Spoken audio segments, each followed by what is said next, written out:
This week at NASA. The STS-131 crew and Space Shuttle Discovery continues their progress toward an April 5th launch to the International Space Station.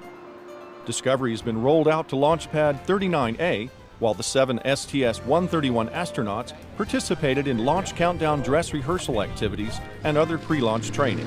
Yeah, I've had 2 space launches and I've done 3 spacewalks, but I'm telling you, the rollout of the Space Shuttle Discovery the other night was one of the most spectacular things I've ever seen.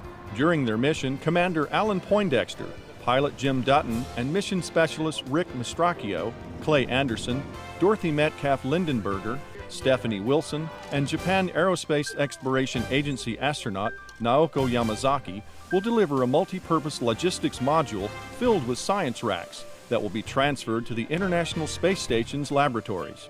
STS-131 is the 33rd shuttle mission to the station. The Whirlwind Java computer program developed at the Ames Research Center has earned NASA's 2009 Software of the Year award.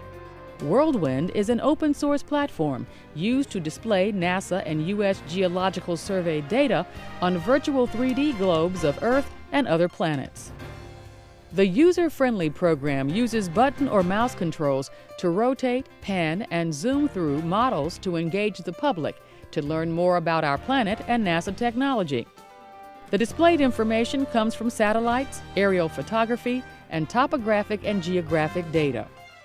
Software engineers also envision the program helping to better enable government, commercial enterprises, and individual developers to build the applications they need for research and business. Members of the software development team received medals during a special ceremony at the NASA Project Management Challenge Conference in Galveston, Texas. NASA is replacing an aging fleet of 230-foot wide antennas used in the Deep Space Network with new beam waveguide antennas that enable the network to operate on several different frequency bands within the same antenna. The replacement antennas are approximately half the size of the originals.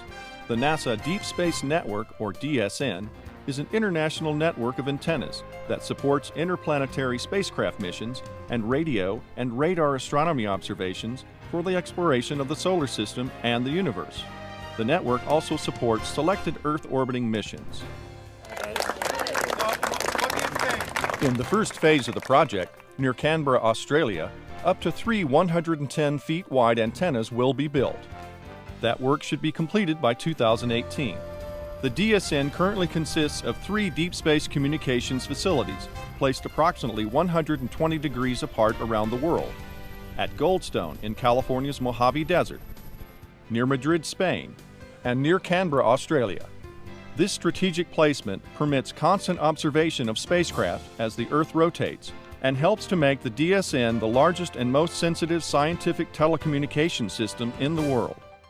The antennas are more than 40 years old and show wear and tear from constant use.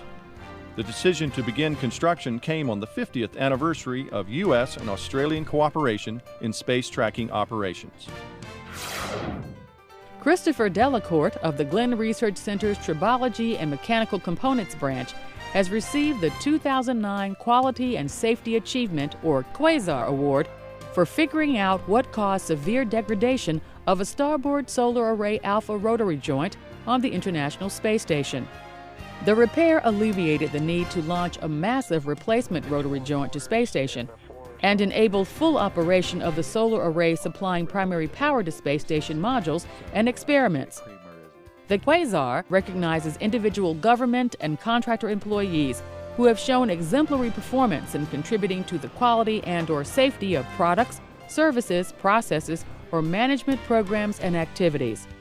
Delacourt's knowledge, skill, and dedication played a major role in overcoming a malfunction that would have limited the capability aboard the complex.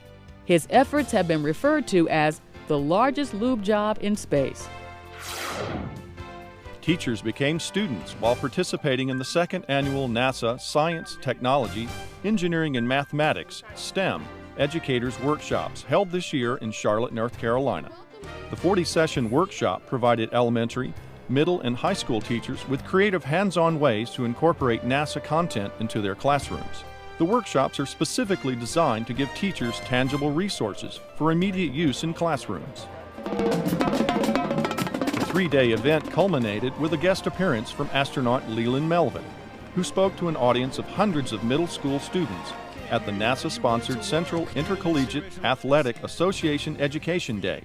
It's all about you today because you are the future. Yeah, steps himself in. The CIAA is an athletic conference made up of 11 historically African-American institutions of higher education and is the nation's oldest black athletic conference. Melvin, the son of teachers, is the co-manager of NASA's Educator Astronaut program.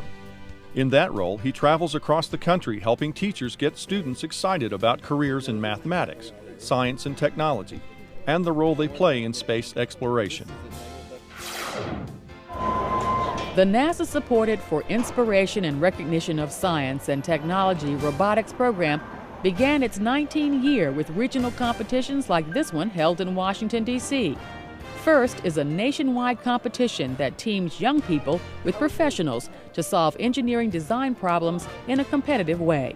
You can always learn from things, so a better way to, complete the task at hand. Each year, First Robotics creates a new contest that gives kids the chance to build a robot using skill sets they may later use to become scientists, engineers, or inventors. I expect to learn things that I didn't know before and use it to apply to a career that I want to choose, which is engineering. This year's competition is called Breakaway, where student teams will compete on a 27 by 54-foot field with bumps, attempting to earn points by collecting soccer balls and goals.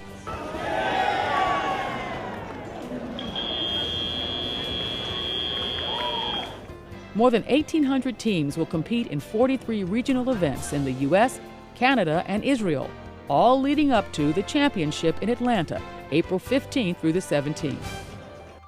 And that's This Week at NASA. For more on these and other stories, log on to www.nasa.gov.